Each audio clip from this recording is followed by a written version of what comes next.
As we see more and more examples of the quadratic formula, we'll find that we don't always get an integer as our answer. Again, this is where this is helpful to be able to use the quadratic formula. Let's write this down one more time. X equals the opposite of b plus or minus the square root of b squared minus 4 times a times c, that's the square root of that whole thing, all over 2a. Sometimes we'll see this is helpful because I wouldn't be able to factor to get answers that are decimals that aren't integers. So let's look.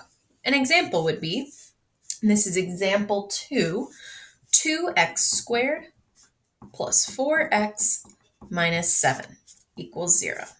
If I were to use the diamond box method to try and do this, I would find that there are no two integer numbers whose product is negative 14 and sum is 4. So I write down A is 2, B is 4, and C is 7, and I start using my quadratic formula. X equals the opposite of B, which means negative 4, that's the opposite of this, plus or minus the square root of b squared, 4 squared, minus 4 times a times c,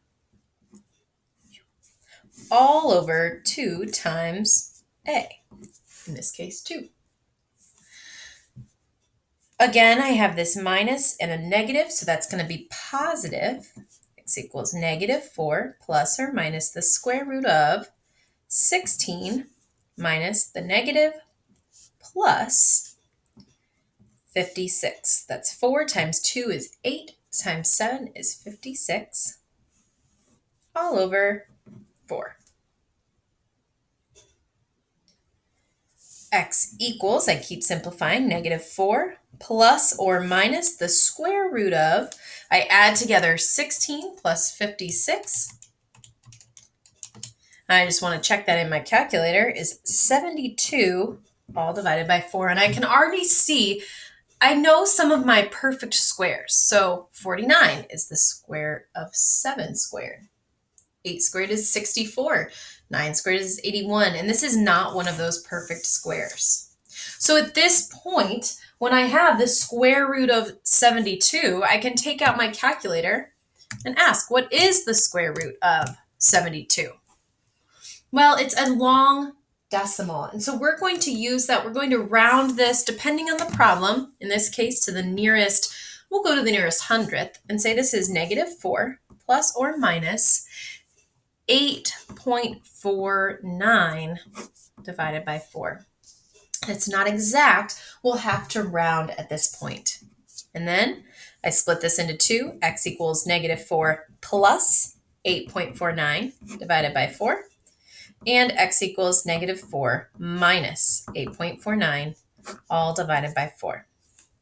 When I add negative 4 plus 8.49, I get 4.49, and I divide that by 4. X equals 1.12. And then the other 4 minus 8.49. Oh, I'm sorry, negative 4 minus. And then I divide again by 4 is negative 3.12. Even though these are approximate, for our purposes of solving the equation, we would round to the nearest hundredth. We could graph that using that rounded to the nearest hundredth. And so it's the same process, we just have to round. This will be a good chance to try quick check 2, A, and B. I'll put the answers up here after you pause and try those. For A, x equals 0.67 and x equals 1.